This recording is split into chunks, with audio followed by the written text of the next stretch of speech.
आज का topic start करते हैं। टॉपिक है हमारा तान। जिसने भी मेरे YouTube चैनल को सब्सक्राइब नहीं किया है तो प्लीज़ मेरे चैनल को ज़रूर सब्सक्राइब करें।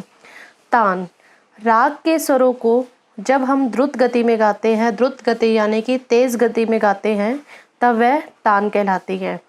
तान का प्रयोग करते समय हमें ये बात ध्यान में रखनी चाहिए, अगर राग में कोई स्वर वर्जित है तो वह स्वर तान में प्रयोग नहीं होगा।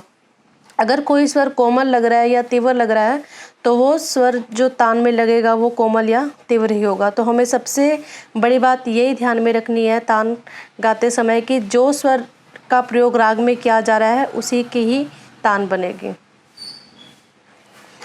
आइए देखते हैं तान के बारे में।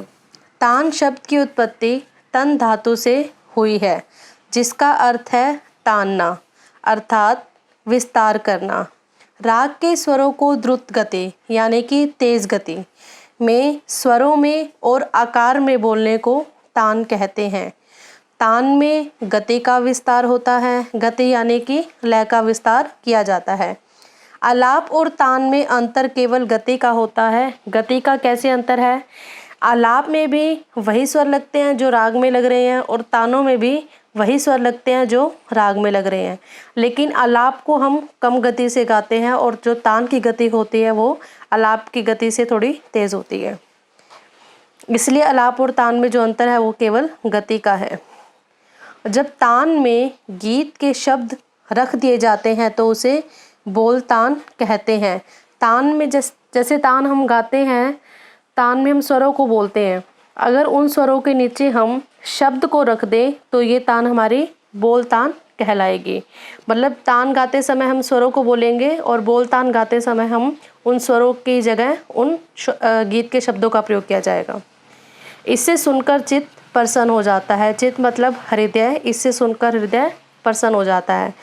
तान का प्रयोग जैसे गायन में किया जाता है वैसे वादन में भी किया जाता है। वादन में देखते हैं तान की डेफिनेशन क्या होगी। वादन में प्रयोग होने वाली तानों को तोड़ा कहते हैं। छोटे ख्याल में अधिकतर दुगुन और बड़े ख्याल में चौगुन और आठ गुण की लय की तान प्रयोग में लाई जाती है। आइए आगे देखते हैं तान के प्रकार। बेसिकली 12th क्लास में तानों के प्रकारों के बारे में ज़्यादा नहीं पूछा जाता है, सिर्फ पूछा भी जाए तो इसके नाम पूछे जाते हैं, तो हम इनको ज़्यादा डिटेल में नहीं करेंगे, सिर्फ इनके नाम पढ़ेंगे और 2-3 तानों की डेफिनेशन करेंगे। तानों के जो प्रकार हैं वो बहुत प्रकार माने गए हैं, लेकिन विद्वानों के द्वारा 15 तानों के बारे में बताया गया है।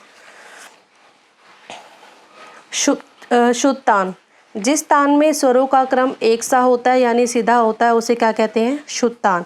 जैसे सा, रे, गा, मा, पा, धा, नी, सा।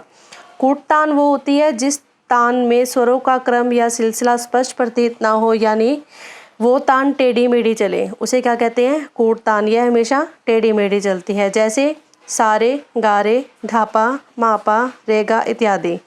मिश्र तान वो होती है जो इन दोनों के मिश्रण से बनती है। शुद्ध और कूट तान इन दोनों के मिश्रण से जो तान बनती है उसे क्या कहते हैं? मिश्र तान। एग्जाम्पल क्या है इसका?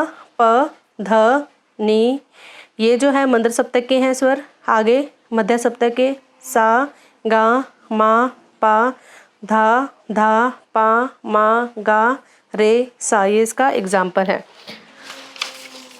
आगे खटके की तान, झटके की तान, वक्र तान, अचरक तान,